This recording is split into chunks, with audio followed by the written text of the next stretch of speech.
सभी सम्मानित नेतागण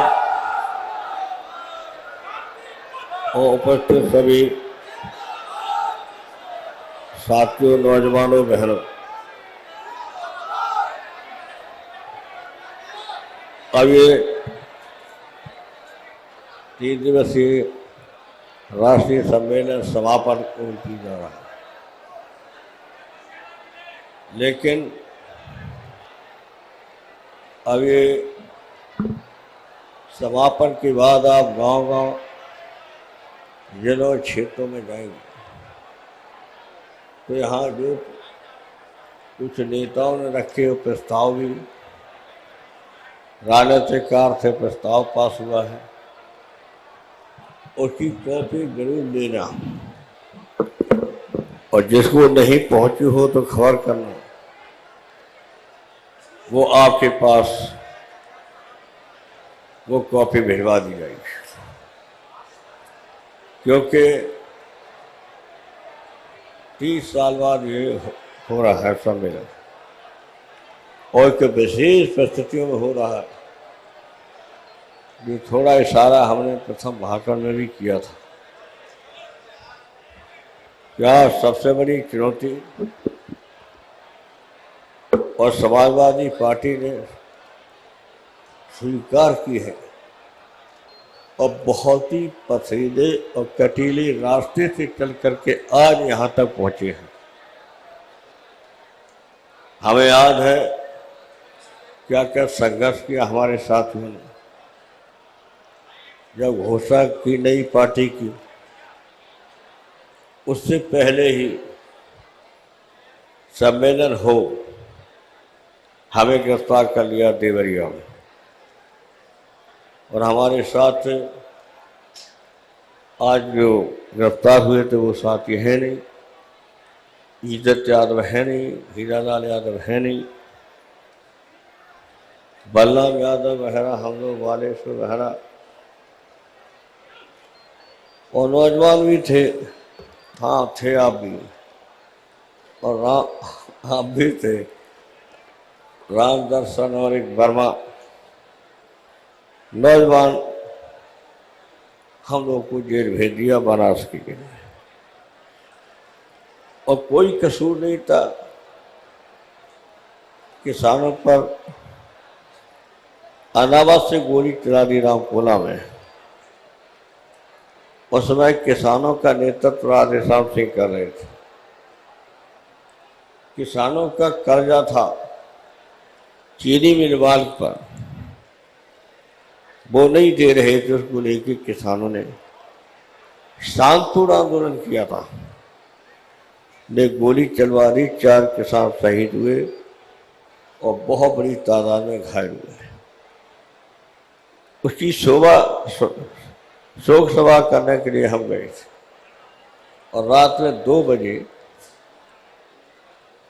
हम 13 लोगों को गिरफ्तार कर लिया और बनारस की जेल में डाल दिया। तो हम केवल ये कहना चाहते हैं कि आज जो कुछ पार्टी बनी है, बहुत ही पथरीले कटीले रास्ते से चल करके हम यहाँ तक आए हैं और इतना संघर्ष किसी दल ने नहीं किया है जनता की समस्या को लेकर जितना समाजवादी पार्टी ने किया। इसलिए हम आपसे कहना चाहते, सत्ता में भले हो, अन्याय के खिलाफ संघर्ष करना मत भूलना, नाइंसाफी के खिलाफ संघर्ष करते रहना, और सांप्रदायिक सद्भाव तोड़ने की बहुत बड़ी साजिश हो रही है।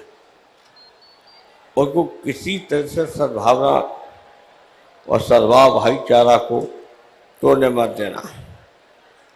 क्योंकि आज हम देख रहे हैं बातचीत भी फोन पर हो रही है, जो सीमा पर गोलीबारी हो रही है उसको लेकर कुछ शक्तियां लाभ उठाने के लिए हमारे कुछ अल्पसंख्यकों के बारे में राय बदलने की साजिश करेंगे। इससे सावधान रहना है और आपको मुकाबला करना है। वो अलग है कि पाकिस्तान और हिंदुस्तान के सैनिकों के बीच अब भारी फायरिंग हो रही है और कई लोगों की जानें जा चुकी हैं। तो ये भी एक साजिश की तहत है।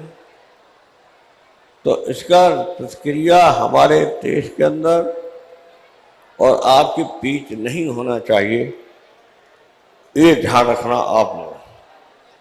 जहां इस तरह का कोई बहस करे तो भाईचारा मत भूलना, सब एक होकर के रहना। और इसलिए समाजवादी पार्टी यहां तक आई है, जो हमने शुरू में कहा, ये संघर्ष की पार्टी रही है। किसानों को लेकर के संघर्ष किया, किसानों की पैदावार मुनासिब न मिलने पर संघर्ष किया। और इसी रामकोला में भी किसानों का गन्ना वसूली, गन्ना का भुगतान था, वो पेमेंट नहीं हो रहा था, उसको लेकर संघर्ष हुआ। लेकिन आज हम कहना चाहते, इतना शानदार संघर्ष कभी नहीं हुआ जितना उस समय रामकोला कांड के बाद। हमारी गिरफ्तारी के बाद और हमारे साथियों की गिरफ्तारी के बाद पूरे प्रदेश में आंदोलन हुआ। जब हम गिरफ्तार हो गए, आजम साहब को पता नहीं चला। आजम साहब अपने रामपुर में बाजार में निकले, जो मुझे बताया, तो वहां के लोगों ने कहा कि आपके नेता गिरफ्तार है, जेल में है और आप यहां घूम रहे। तब आपको पता चला।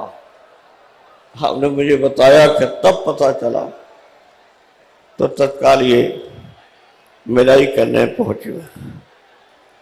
तो हम इसलिए कहना चाहते हैं कि आज अन्याय, अत्याचार, गैरबराबरी के खिलाफ और किसान की पैदावार की लूट के खिलाफ लड़ते लड़ते हम लोग यहाँ तक आए हैं। इसलिए मैंने कहा, बहुत ही पथरीले कटीले रास्ते से चलकर के समाजवादी पार्टी बनी है। तो अन्याय, अत्याचार के खिलाफ संघर्ष करना मत भूल जाना।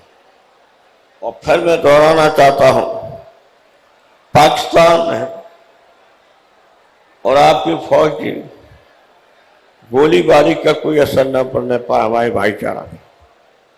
ये मुझे खबर है कि इसको लेकर के कुछ शक्तियां लाभ उठाने की कोशिश करेंगी राजनीतिक। तो उनका काम हमेशा रहा कि ऐसे अवसर पर वो लाभ उठाने की कोशिश करेंगे। लेकिन आपको बच के रहना कि हम जानते हैं पाकिस्तान कितनी भी गोलाबारी कर ले, लेकिन और आप खतरनाक रास्ते पे पाकिस्तान जाने की कोशिश भी करेगा तो हिंदुस्तान का मुकाबला वो कर नहीं पाएगा। हिंदुस्तान की बहुत शानदार और बहुत लड़ाकू फौज है, लेकिन वो संयम धीरे से अभी काम ले रहे हैं। तो इसलिए ये ध्यान रखना, इसकी चर्चा चलेगी, इसे आपको सावधान रहना। दूसरी बात हम कहना चाहते हैं, नौजवान हमारे हैं, अपने नेताओं से कहेंगे बेचैनी है, और विशेषकर मुख्यमंत्री विचार करें। आप शायद महसूस न करते हो, हम सब मिलते हैं, हमारे को नौजवानों में जो बेचैनी है वो भावना पैदा बताते हैं। तो नौजवानों में बेचैनी है, क्योंकि नौजवानों को चाहिए राजनीति में भी काम करना चाहिए, तो रोजगार भी हो, कुछ सहारा हो, आर्थिक सहयोग मिल सके, वो राजनीति में खुल करके काम करने को तैयार हैं और कर रहे हैं। और ये सही है कि सबसे ज़्यादा संघर्ष आज से नहीं, जब से पार्टी बनी है हमेशा नौजवानों ने संघर्ष सबसे ज़्यादा किया है। नौजवानों ने सबसे ज़्यादा तकलीफ झेली है, और इसलिए हम आप नौजवानों पर आज भी छोड़ता हूँ संघर्ष। और पार्टी को मजबूत करने की जिम्मेदारी और आगे आपको रास्ता और आपको नेतृत्व करने की अभिलाषा के साथ और प्रबल इच्छा शक्ति के साथ और संकल्प शक्ति के साथ और साहस के बाद आगे बढ़ना और इस पार्टी को आगे मजबूत ले जाना। फिर आगे चल के नौजवान नेतृत्व करेंगे ही। हम लोगों ने बहुत नेतृत्व कर लिया है, अभी करते भी रहेंगे, लेकिन आखिर तो पार्टी को संभालना आप लोगों को है।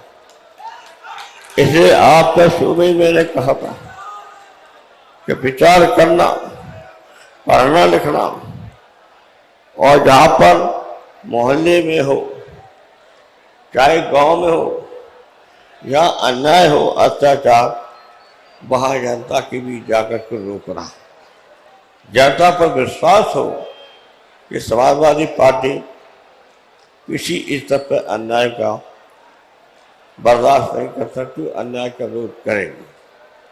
ये संदेश लेके जाना है। तो मैं कहूँगा आपके बीच क्या जो कुछ है चर्चा रहती है अब भी मंडल को लेकर के कि मंडल की सिफारिशों को लागू नहीं किया जा रहा। जिस तरह से मंडल आयोग ने सिफारिशें की थी तो मंडल आयोग की सिफारिशें की थी, ये सही है, उसका उतना लाभ नहीं मिल पाया।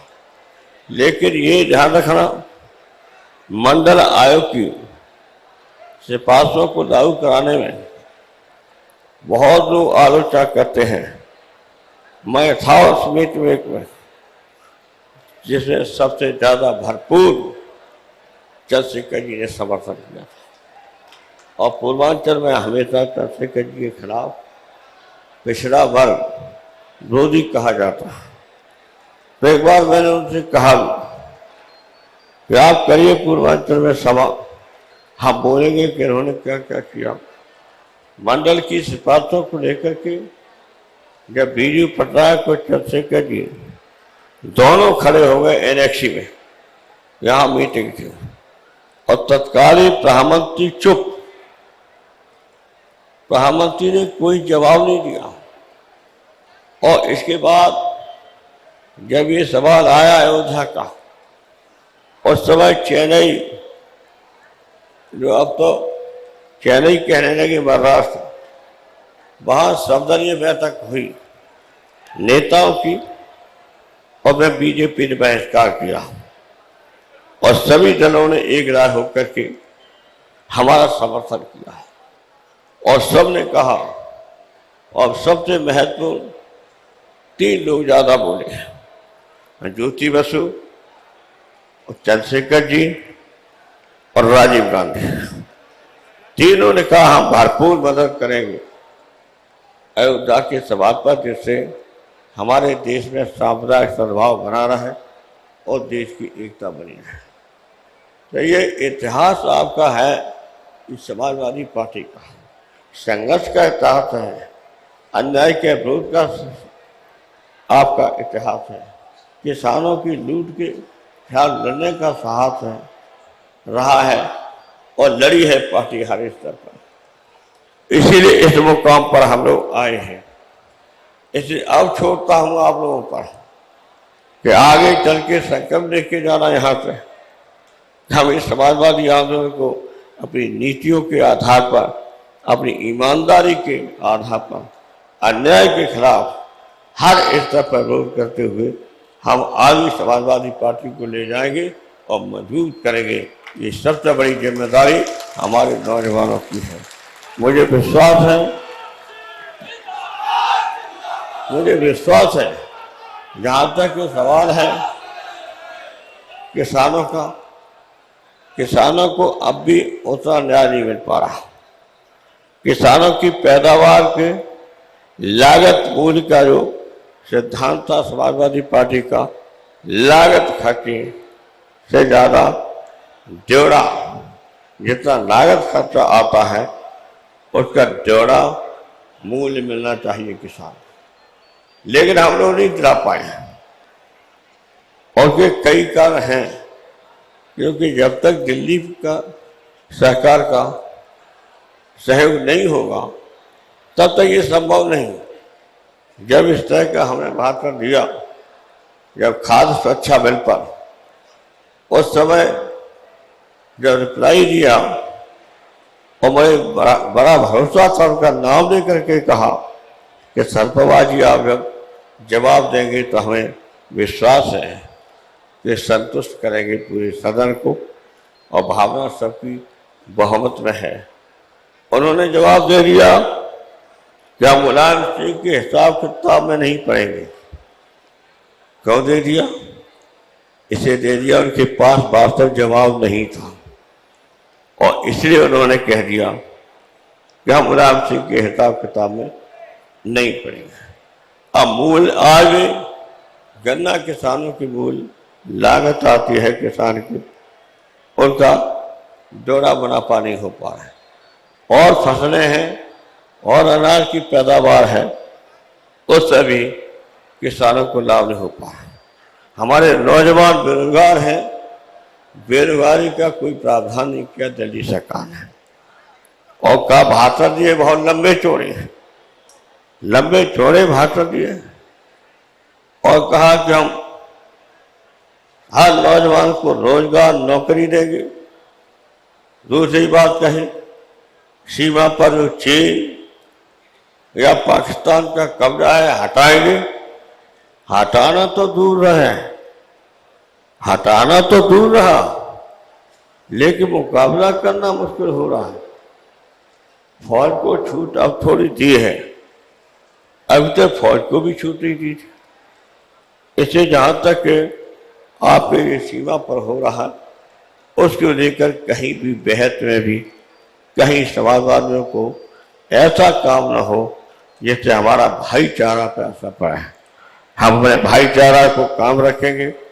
जहाँ तक पाकिस्तान की फौजों की और हिंदुस्तान की गोलाबारी है, वो वहाँ की सरकार और हम लोग विचार करेंगे, लेकिन आप लोगों तक कोई इसका कहीं प्रतिक्रिया न उठे और न प्रतिक्रिया करें, क्योंकि मुझे खबरें हैं कि कुछ लोग इससे सद्भावना और भाईचारा को तोड़ने की साजिश करेंगे। इससे बचने के लिए अगर कोई सबसे बड़ी जिम्मेदारी लेगा तो वो समाजवादी पार्टी लेगी और समाजवादी पार्टी ने हमेशा भाईचारा काम किया है। इसलिए हम चाहते जहाँ तक आपके पिछड़े वर्गों में कुछ असंतोष है कि मंडल का लाभ हमें पूरा नहीं हो पाया, वो अभी नहीं हो पाया, ये सही है, लेकिन उनको भी हम बातचीत करेंगे, आप भी बातचीत करेंगे। समझाना पड़ेगा कि आप निराश न हो, कोई रास्ता निकाला जाएगा। वो केंद्र सरकार से बात करनी पड़ेगी और राज्य सरकारों को भी कुछ पहल करनी पड़ेगी। तो आज जो निराशा होती जा रही है, एक बात तो बहुत जागृति आई पिछड़ों में, आपको निराशा हो रही और विशेषकर नौजवानों में हो रही। इससे वो हमारे दल के लिए हित में नहीं है। अब आप तो यही आखिर हम कहेंगे, यहाँ से जाकर के गांव-गांव मोहल्ले में नौजवानों का विशेष योगदान रहेगा। बातचीत करेंगे किसानों के संबंध में, बेरोजगारों के भी संबंध में। उसमें रास्ता उत्तर प्रदेश की सरकार तो निकाल रही है, ऐसा दो राय नहीं है। उत्तर प्रदेश की सरकार ने कुछ काम किया भी है और उत्तर प्रदेश की सरकार ने को रोजगार दिया भी है, लेकिन सबसे बड़ा काम जो है, सबसे बड़ी जिम्मेदारी है हमारी सद्भावना, भाईचारा, आपस का, इसको मत करने देना। चाहे जितनी बड़ी कुर्बानी करना पड़ा, लेकिन भाईचारा, क्योंकि वो एक सिद्धांत और एक बताया था एक बार, और जब ये कहा कि कैसे संभव हो सकता है, क्योंकि अविश्वास है आपसे, ये अविश्वास को खत्म करना है। आज जो सांप्रदायिक सद्भाव में सबसे ज्यादा बात आ रही, अविश्वास हो गया है, एक दूसरे पे अविश्वास बढ़ गया है। तो अविश्वास को मिटाने का काम और विश्वास प्राप्त करने का काम अगर किसी का है तो समाजवादी पार्टी का है। समाजवादी पार्टी को अपने भाईचारा को काम रखना, सद्भावना को बनाए रखना, भाईचारा को काम रख करके ही देश को, समाज को मजबूत कर सकते हैं। इसलिए हमारी अपील है कि यहाँ से जा कर के हमारे नेताओं के कुछ अच्छी बात लगी होगी, भाषण लिखे भी होंगे, याद भी किया होगा, उससे चल करके समाजवादी पार्टी को और समाजवादी आंदोलन को मजबूत करना, इन्हीं शब्दों के साथ अपनी बात को खत्म करते हैं। धन्यवाद।